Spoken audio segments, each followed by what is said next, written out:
So this video is about the ear model. This video is being done by Brooke, Maria, and Kerry.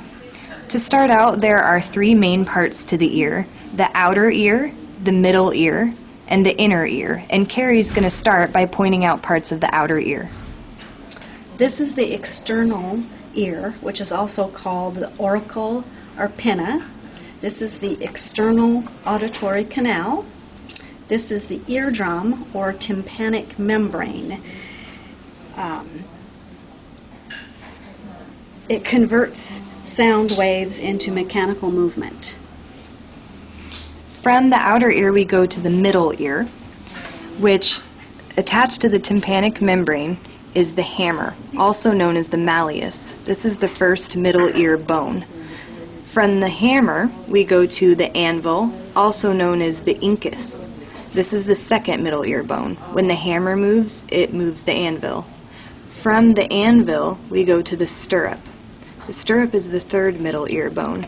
And inside the stirrup, right here, is the oval window. The other part of the middle ear is the auditory tube. This tube right here equalizes pressure in between the middle ear and the outside of the body. It's also where a lot of middle ear infections occur and where tubes are placed which puncture the tympanic membrane in case of chronic ear infection. From these middle bones, we head into the inner ear. The inner ear includes the vestibule, which is right here, the cochlea, the semicircular canals, and the vestibular cochlear nerve. Now that we've covered the three main parts of the ear, just to explain how hearing works, when sound waves enter the external ear, they go through the external auditory canal, hit the tympanic membrane, which, as Kerry said, converts those waves into mechanical movements. Those mechanical movements move the hammer, then the anvil, and then the stirrup.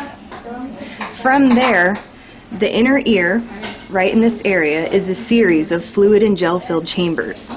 They transmit the movements of their fluid and trigger receptors to the brain. These action potentials leave the ear by axons that travel in the vestibular cochlear nerve. So with all of these components working together, that is how we hear sound. So this video is about the ear model. This video is being done by Brooke, Maria, and Kerry. To start out, there are three main parts to the ear: the outer ear, the middle ear, and the inner ear. And Kerry is going to start us off by talking about the outer ear. This is the external ear, called the auricle or pinna.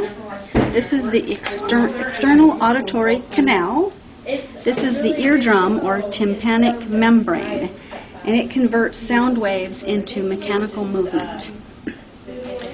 From there, we move on to the middle ear. The middle ear consists of three middle ear bones.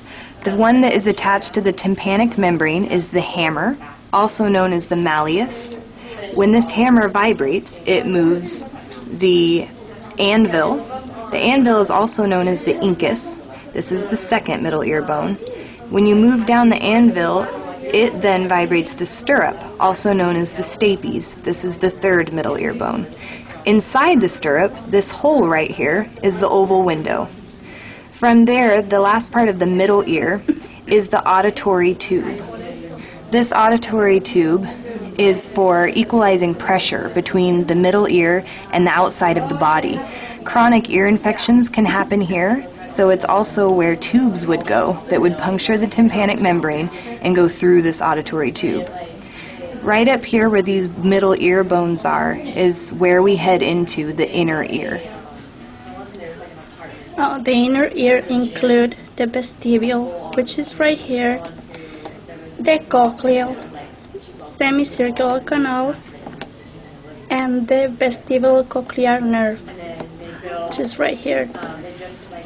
That covers the three main parts of the ear, so in order to understand how hearing works, the sound waves enter the external ear and go into the external auditory canal.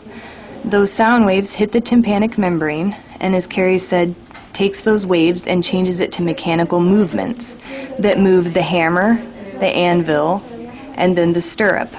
From there, the sound goes into the inner ear, which is a series of fluid and gel-filled chambers that transmit the movements of the fluid and trigger receptors to the brain. These action potentials leave the ear by axons that travel in the vestibular cochlear nerve right here. And that pretty much demonstrates how all of the parts of the ear work together to enable us to hear.